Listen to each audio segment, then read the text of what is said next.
Shalom, shalom. This is Brother Amawan Raha, coming to you with another lesson. And as always, first and foremost, I'm giving all the praises, honor, and glory to Yahweh Hashem Yahushai, Bahashem Rakah Kudash. And we give double honors to our apostles and the elder bishops of Great Millstone who were well, who are the teachers and rulers and leaders. And as always, peace and blessings to the elect 144,000, the men of the Lord, doing this work in truth and sincerity. So I just want to get into a brief lesson just on the importance of timing when it comes to speaking and not just timing but the situations, on who you're talking to, who not only what that is your timing correct, is the person you're saying what you're going to say to, is they the right person. And I say this because it's a common thing for most people in the world to have errors in speak. It's not a thing that's narrowed down to any one particular person. It happens to everybody. I remember when I come into this truth, I was trying to, and I've said this many times before, I was trying to tell anyone that would listen about, within a degree of, I'd use the word secrecy, I suppose. Within a degree of secrecy, I would be trying to tell anyone in any way I could about this truth. And then things happen and people start, repeating what you said or taking what you said in the wrong context or in the wrong way. And you start to realize that you can't talk to everybody the same way. You can't talk to everybody about the same things. And also that there's a time and a place to say things. So I'm just going to get into that really quick. Just a few scriptures and that, dealing mostly with the Proverbs, because with the Proverbs, man, they give you the nice little quick teachings, man. Quick, that's what Proverbs really are. But quick notes of wisdom, And I, for one, need to start getting into reading them a bit more myself again, But let's just get into Ecclesiastes first. And we all know this one, Ecclesiastes 3:1, and it says, "To everything there is a season and a time to every purpose under the heaven." Right? So I'm going to get to the point. We don't need to read all of that. So it says, verse 7 says, "A time to rend and a time to sow, a time to keep silence and a time to speak." Right?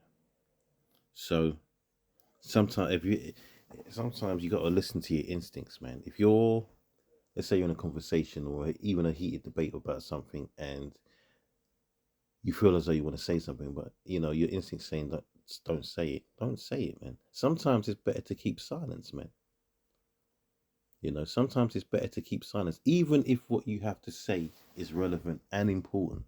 Sometimes you don't have to speak, And I'm speaking for myself as well as anybody else that finds it, necessary to hear these words, man. Because even sometimes now when I'm at work and conversations are coming up about what's going on in the world, and, we understand the truths of why certain things are happening.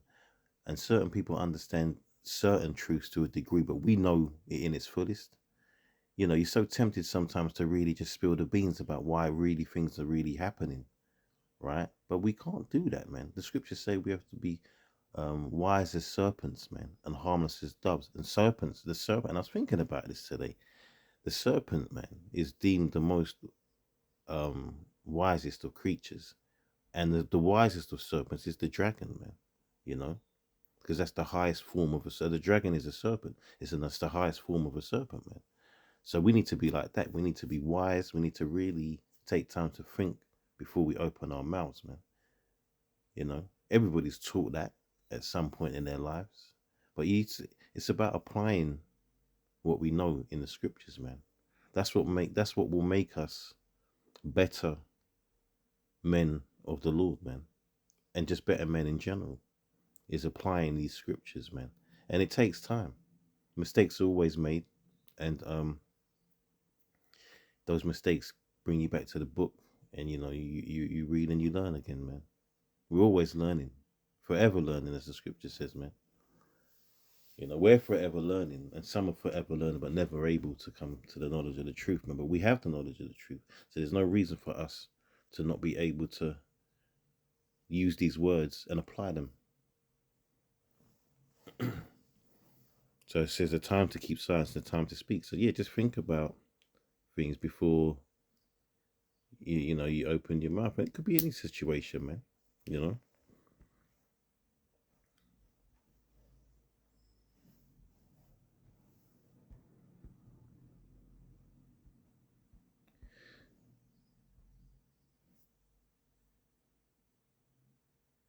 It says this is Proverbs 15:23. It says, "A man hath joy by the answer of his mouth." Right? Because sometimes you want to, you want to look like you know something. Let's face it, people do that. You want to act like you know something. You want to not act like, but you want to show people you know something, or because men that can be prideful, and sometimes you want to show that you know something. You have some intelligence, man. You have some level of intelligence, and sometimes that's not that important, man. Um, you know, I'm trying to think of a scripture that just came to my head, man, but I can't get it right in my mind. But anyway, let's read this again. So it says, "A man have joy by the answer of his mouth, and a word spoken in due season. How good is it? Or how good is it?" So a word spoken in due season, man. Pick your moments, pick your times when to say certain things or to not say certain things. Let me see if I can find it, man. I think I just.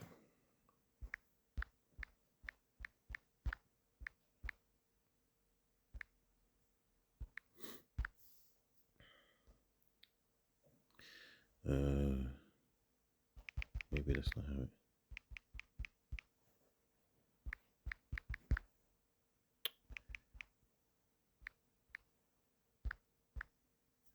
No. Maybe it will come to me. Let me try one more. Let me just try that. This is probably going to bring up loads. Oh, not too many. Um,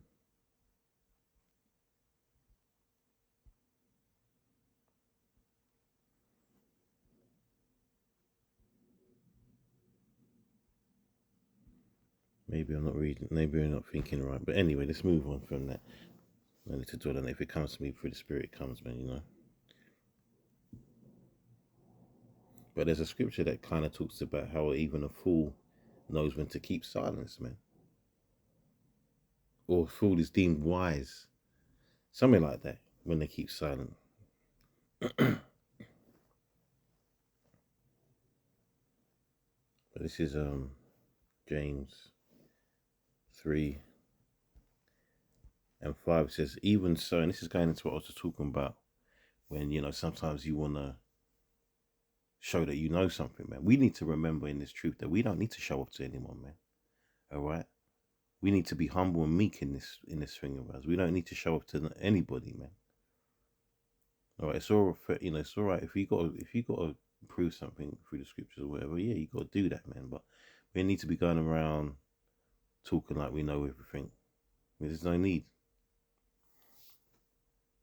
because who are we impressing, man? We're really casting our pearls before swine, man. When the scriptures say not to do that.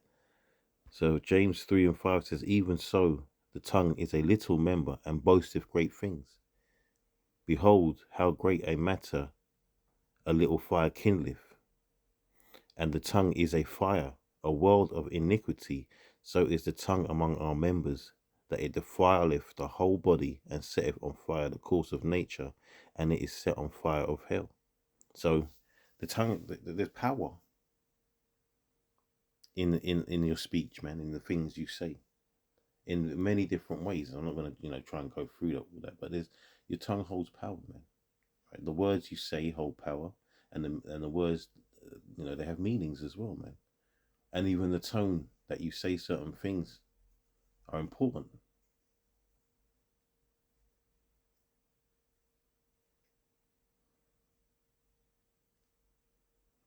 It says, verse 7 says, for every kind of beasts and of birds and of serpents and of things in the sea is tamed and have been tamed of mankind. But the tongue can no man tame. It is an unruly evil, full of deadly poison.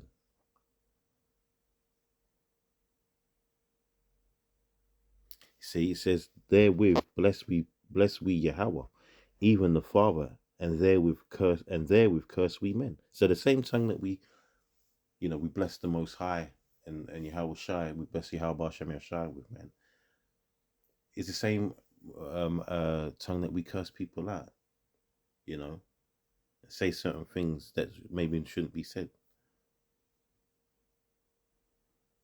So, the control of because remember, man, the controlling of your words and the control of what comes out of your mouth is a masculine trait.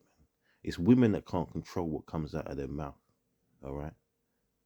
That's why when they're ready to curse you out or anybody else out, they'll say whatever, man.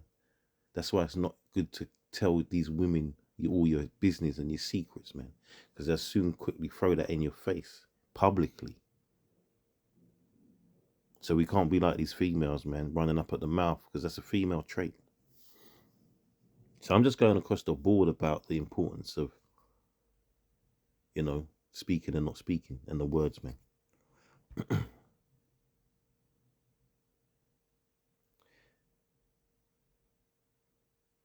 Where was I? Yeah, verse 10 says, out of the same mouth proceedeth blessing and cursing. My brethren, these things ought not so to be. Doth a fountain send forth at the same place sweet water and bitter? Can a fig tree, my brethren, bear olive berries, either a vine, figs? So can no fountain both yield salt water and fresh. So there you have it. You can't, you have to use your mouth, your tongue wisely, man, and stay that way. Not back and forth, not be unwise with it. Just try to be wise with it. And if you can't, keep it closed, keep your mouth shut.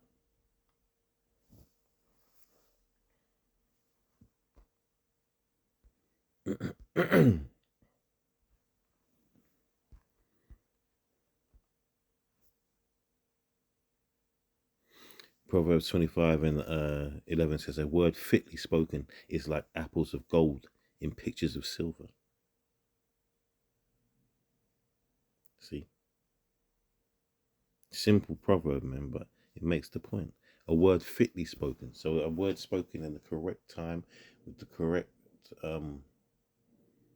language, man.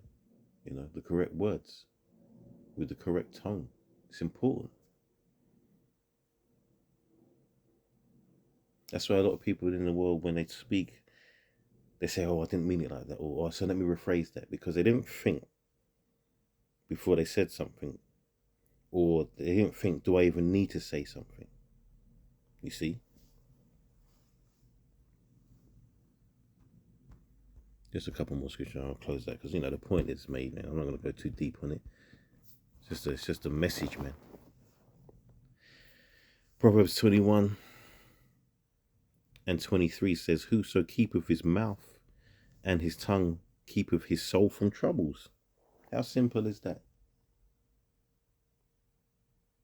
You ever been in a situation where people are arguing and that, and they want to involve you, or you could get involved, and you politely decline, saying you don't want to get involved, or you're thinking to yourself, yeah, I could say this right now, but you know what? If I just keep my mouth shut, then I can just have peace. All right, and then I have no trouble. So I'll read it again. Proverbs 21 and 23. Whoso keepeth his mouth and his tongue keepeth his soul from troubles, and that's what we want. We don't want any trouble, man. We don't want no beef, And just I'll finish on this last one, I think. See what it is. I can't think of what that other one was.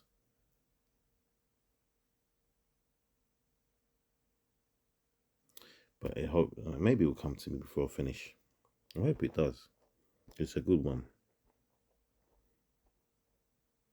Proverbs 18 and 21 says, life and death and life are in the power of the tongue, and they that love it shall eat the fruit thereof. Death and life are in the power of the tongue.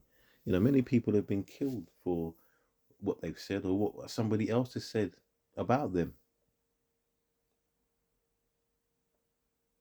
You know, that's how powerful the tongue is, man. Death and life are in the power of the tongue, and they that love it shall eat the fruit thereof.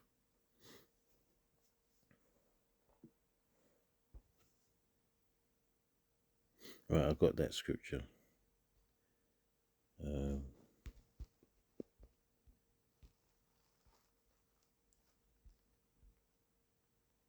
yeah. Proverbs 17:28. Even a fool, when he holdeth his peace, is counted wise, and he that shutteth his lips is esteemed a man of understanding.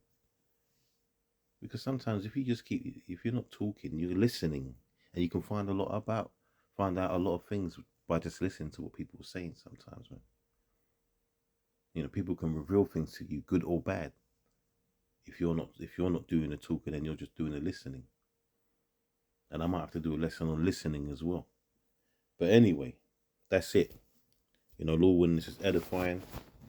Anybody that needs to hear this message, may they, take heed of it and find it, some edification in there, man. So yeah, I'm gonna close up and give all praises, honor, and glory to Yahweh, Bahashem Yahweh Shai, Bahashem Rakah, Kodash. And yeah, Shalom, man. To the next one. Shalom.